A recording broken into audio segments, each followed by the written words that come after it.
안성환의 시사야.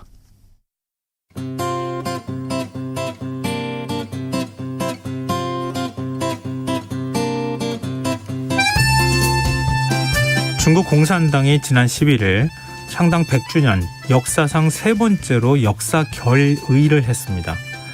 이번 결의를 통해 시진핑 국가주석은 마오쩌둥, 덩샤오핑과 함께 사실상 중국의 3대 지도자 반열에 올랐다고 하는데요.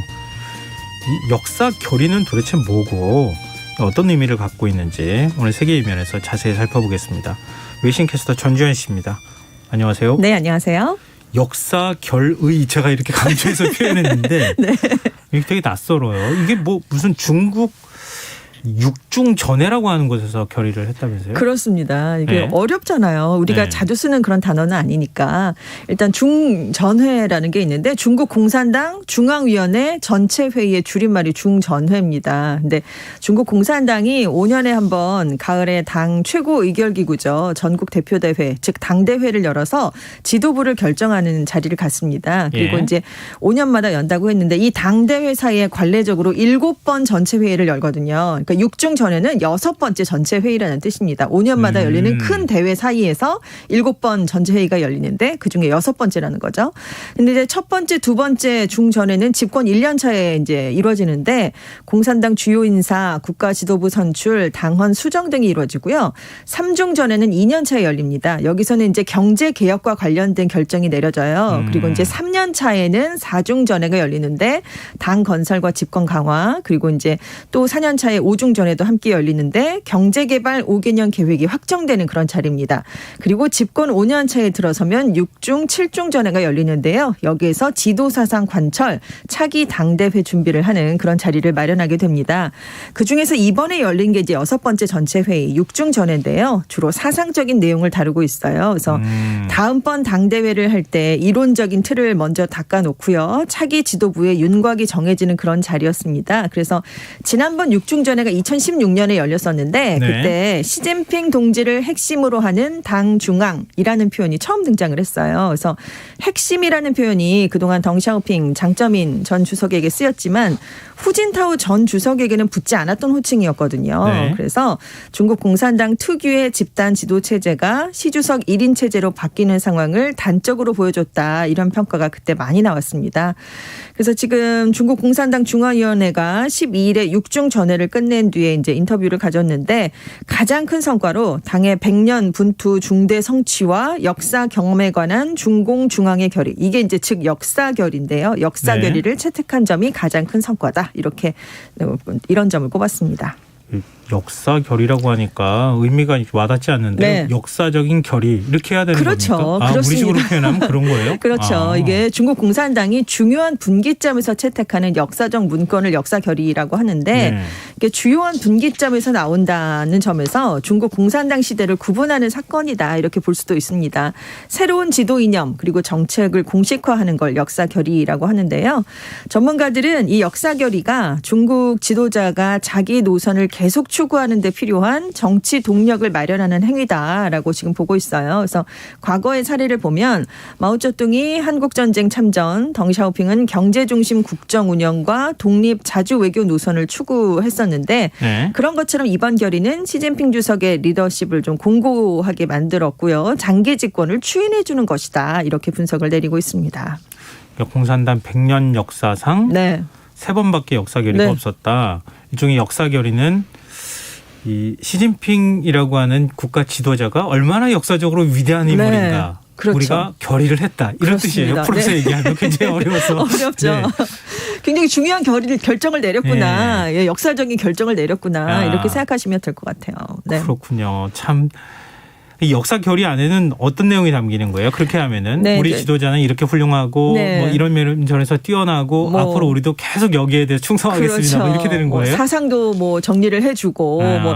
근데 이제 이번이 이제 100년 역사에서 세 번째라고 말씀을 드렸는데 마오쩌둥 시대인 1945년, 덩샤오핑 시대인 1981년에 이어서 세 번째인데 그러니까 이제 지금 100년 역사에 딱 3명의 지도자밖에는 없는 거잖아요. 네. 역사 결의를 한 지도자가. 그러니까 이제 시주석이 마오쩌둥, 덩 덩샤오핑급의 역사적인 지도자 반열에 올랐다. 오른 셈이다. 이렇게 평가를 내릴 수 있고요.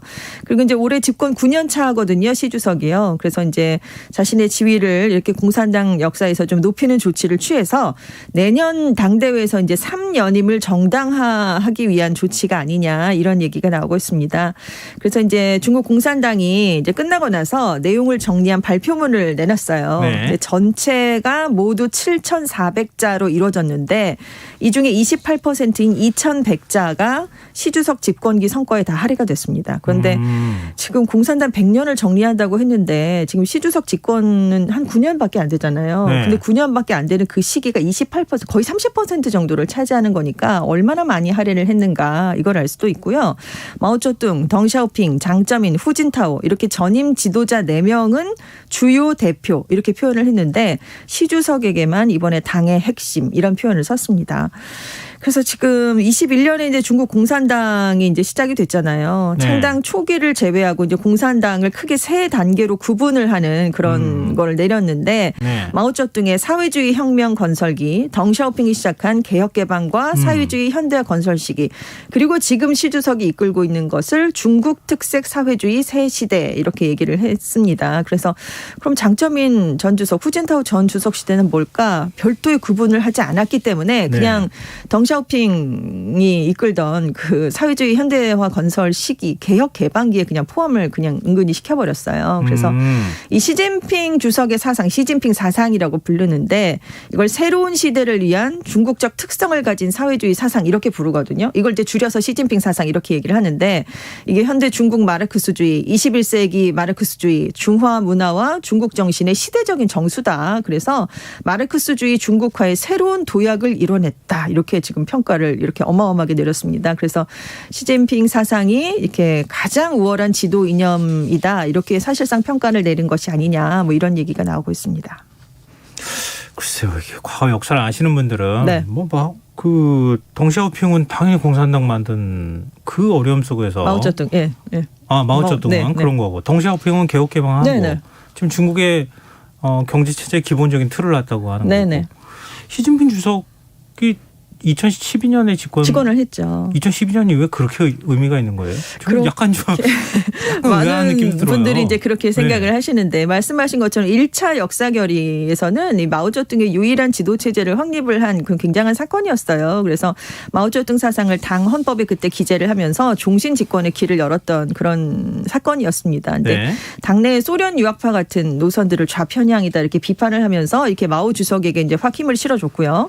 2차 역사 결의 가 이제 덩샤오핑 시대에 열렸는데 마오쩌둥 전 주석이 문화 대혁명을 일으켰잖아요. 네네. 그 시기에 네. 이제 피해자 문제가 부각되던 게 81년 즈음이었어요. 그래서 마오쩌둥의 공로는 인정은 하되 없다는 건 아닙니다. 네. 물론 다 인정을 하지만 문화 대혁명 등에서 잘못도 저질렀다. 이렇게 정리를 한 거니까 과거를 다 정리를 한 셈입니다. 그래서 마오쩌둥식 통치의 문제점을 통해서 그 이후에는 이제 한 사람에게만 권력이 집중되는 걸 좀 막기 위해서 집단 지도 체제라는 게 그때 확립이 됐어요. 네. 그래서 많은 상무위원회 위원들이 있었잖아요.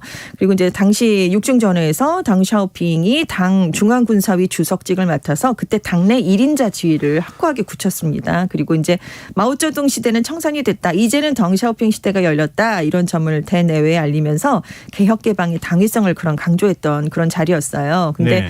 반면에 이번 역사 결의는 시 주석 집권기 성과를 중심으로 중공의 역사를 정리를 했습니다. 그리고 그래서 시 주석의 장기 집권에 필요한 여론을 만들었다는 평가인데요.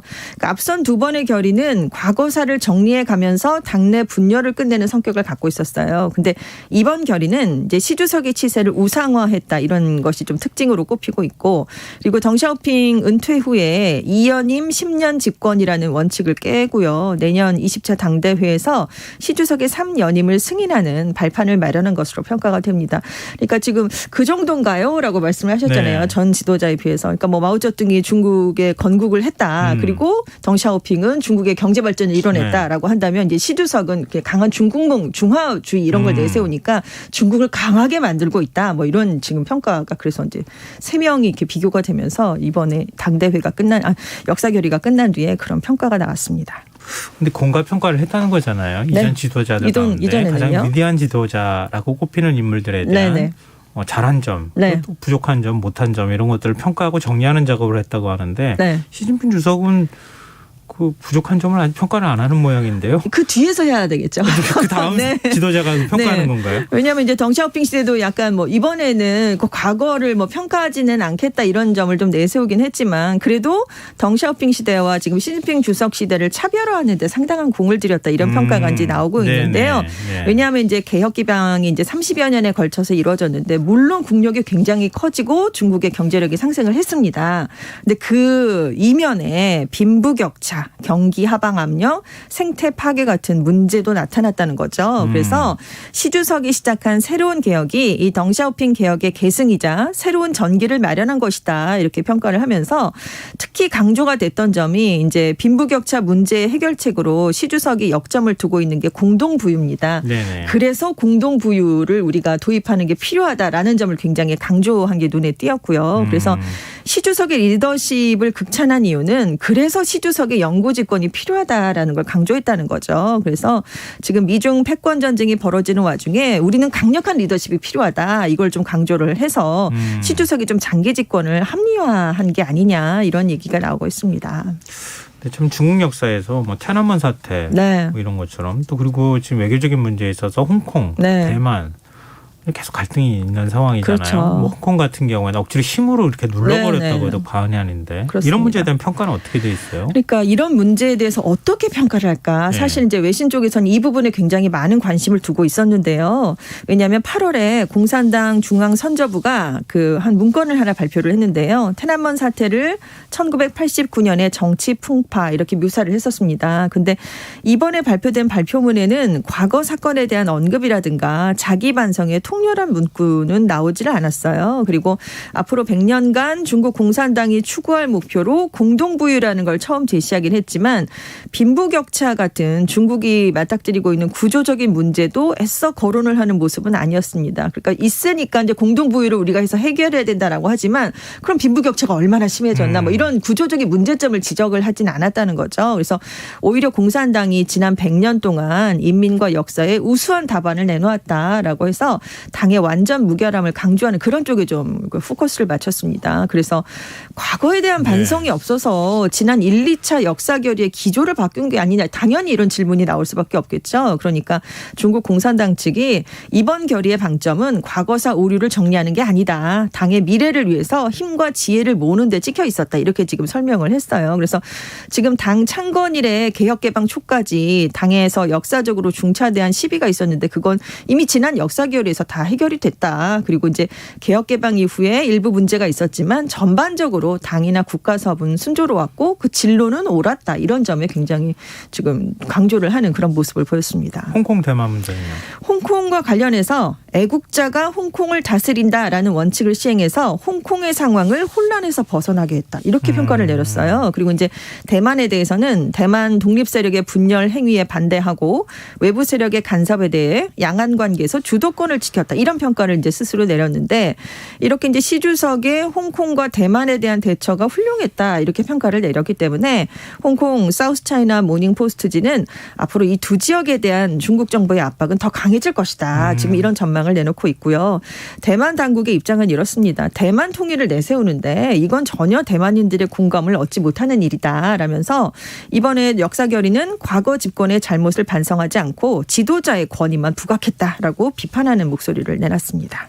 근데 지금 뭐 평가하신 거 쭉 말씀 들어보니까 이건 뭐 서울 언론이든 국내 네. 언론도 많이 분석하는 거지만 장기 집권 넘어서서 네. 이제 종신 집권으로 가는 거 아니냐? 그렇죠. 이런 분석이 나올 법한 상황이네요. 그렇습니다. 이제 역사 결의를 통해서 확실하게 장기 집권의 발판을 마련했다 이런 평가가 나왔기 때문인데요. 시 주석이 이미 이제 차곡차곡 그 단계를 밟아왔죠. 2017년 그리고 2018년 이제 여러 대회를 통해서 집권 2기를 열면서 헌법에서 이미 국가주석 3연임 제한 조항을 삭제했습니다. 그래서 장기 집권의 토대를 이미 닦아놨고요.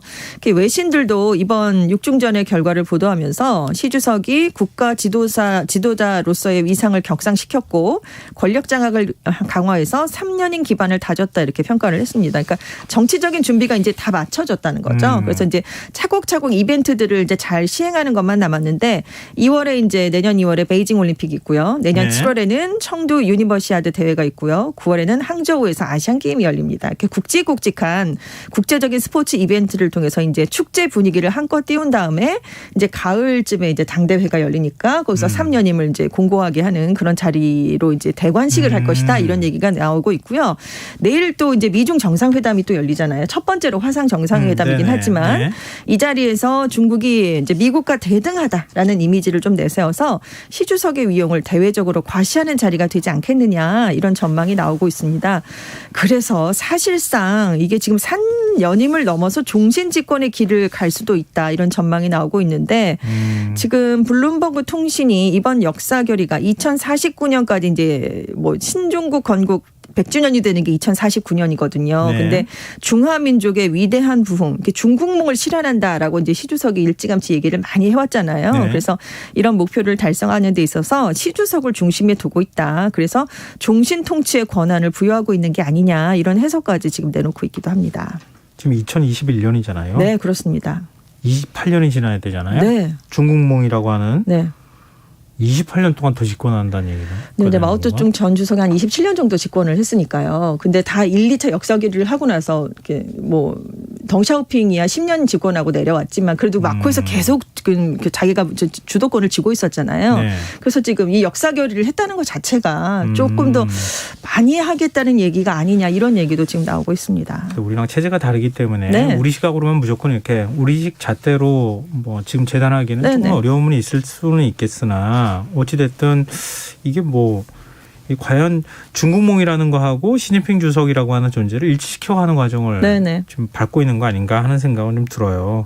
근데 시진핑 주석이 장기 집권을 하는 데 있어서는 그래도 외교적으로 성과도 네. 내야 되죠. 국내적으로도 민심을 좀 안정시킬 만한 게 필요한 여러 가지 과제들이 있지 않겠습니까? 그렇습니다. 그래서 대내적 과제는 일단 공동부유 실현이 꼽히고 있어요. 왜냐하면 중국도 경제 성장률이 많이 둔화됐거든요. 그래서 성장과 분배를 다 해결해야 되는 상황인데 이 빈부격차 완화 문제는 시 주석이 계속 강조하고 있는 중국몽을 현실화하려면 최우선적으로 해결해야 할 숙제로 꼽히고 있습니다. 그러니까 이 공동부유 실천이 굉장히 중요해지는 상황이고요. 그만큼 빈부격차가 심하다는 그렇습니다. 거예요. 엄청나니까요. 네. 지금 대외적인 최대 과제는 역시 미국과의 관계를 설정하는 문제가 꼽히고 있습니다. 그래서 내일 이제 정상회담에서 미국에 밀리지 않으면서도 긴장 수위를 얼마나 잘 조정하느냐가 지금 관건으로 꼽히고 있는 상황이고요. 그리고 이제 지금 바이든 행정부가 동맹국들을 통해서 전략적으로 포위하는 대중국 견제 작업을 벌이고 있고 글로벌 공급망 재편을 통해서 중국을 지금 반도체 같은 핵심 산업에서 고립을 시키려는 그런 전략을 펴고 있잖아요.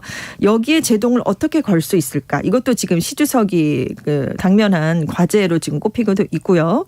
그리고 대만 문제가 지금 해결해야 될 중대 과제 중에 하나로 떠오르고 있습니다. 지금 이번 6중전의 발표문에는 시 주석이 재임 중에 양안 관계의 주도권을 확실히 잡았다라고 서술은 했지만 네. 지금 대만을 집권하고 있는 민진당은 미국과 굉장히 밀착하는 그런 행보를 보이면서 네. 탈중국, 우리는 중국과 함께할 수 없다 이런 일국양제는 아니다라는 지금 얘기를 하고 있잖아요. 근데 네. 이걸 과연 현실적으로 막기가 좀 쉬울 것인가? 이건 좀 어렵지 않겠느냐? 뭐 이런 얘기도 나오고 있기 때문에 대만 문제 해결도 굉장히 중요한 그런 상황입니다. 근데 중국은 좀 특이한 부분이 장기 집권을 누가 한다 하더라도 후계자를 이렇게 네. 키우잖아요. 그렇죠. 일찌감치 키우잖아요. 그 후계자의 구도가 조금 만들어지는 겁니까? 그러니까 전문가들은 이번 6중전회가 이 시 주석의 3연임을 넘어서 1인 통치 체제로 가기 위한 기초 작업이 끝났다는 걸 의미한다 이렇게 보고 있어요. 그래서 내년에 사실 이제 새로운 지도부를 구성을 하게 되는데 시 주석이 핵심이다 이렇게 강조를 한 건 내년에 이제 새롭게 마련되는 공산당 지도부는 시 주석 중심의 강력한 1인 통치 체제로 꾸려지지 않겠느냐 이걸 시사하는 것이다 이렇게 본다는 거죠. 네. 그래서 지금 그동안 중국 공산당이 해오던 집단 지도 체제가 아니라 시 주석에게 권력이 집중된 체제로 갈 것이다 이런 전망이 나오고 있는데 특히나 이제 월스트리트저널은 이제 세 번째 임기를 맡게 되면 코로나19 문제가 아직 해결이 안 됐고요. 네. 에너지 위기, 대만 문제 굉장히 굵직한 사안이 많거든요. 그래서 혼자 하기는 좀 어려우니까 자기를 도와줄 수 있는 협력자를 선출하는 데 좀 힘을 실지 않겠느냐. 그래서 상무위원이 7명인데 상황인데 이걸 좀 확대해서 가까운 인사들을 승진시킬 수 있다. 이런 전망을 내놓고 있습니다. 그 후계자 물망에 누가 오르는지 이것도 네. 좀 그렇죠. 예의주시해봐야 되겠네요. 네네. 근데 이 지금 6중전의 결과가 향후 미중 관계에 굉장히 영향을 많이 미치겠는데요. 그렇습니다. 이렇게 시주석에게 장기 집권을 용인한다든가 권한이 좀 굉장히 다 집중이 돼버리면 중국의 전체주의라든가 권위주의를 비판하면서 동맹국들하고 대중국 견제 전선을 구축해온 미국에는 더 힘을 실어줄 수 있는 그런 사안이 될 수밖에 없거든요. 네. 그리고 이제 중국도 대만을 비롯한 민감한 외교 안보 현안을 놓고 미국의 한층 강경한 태도로 맞설 것으로 전망이 되기 때문에 앞으로 또 상당 부분 이 미중 간 관계가 그렇게 쉽게 풀리진 않을 거다 이런 얘기가 지금 나오고 있습니다. 근데 뭐 계속 투닥투닥하면서 네. 서로 간에 네. 힘자랑을 좀 하고 있는 상황인 것 같은데 너무 힘겨루기를 하니까 그 우리나라가 와중에 참 힘들죠. 맥빠진 거. 네. 너무 힘이 드는 거 아닌가 싶은 걱정이 좀 드네요. 네, 오늘 세계이면 여기까지 하겠습니다. 외신캐스터 전주현 씨였습니다. 고맙습니다. 네, 감사합니다. 오늘 모바일 상품권 당첨자는 홈페이지 공지사항에서 확인하실 수 있습니다. 김성원의 시사야 오늘 여기까지 하겠습니다. 편안한 밤 되십시오.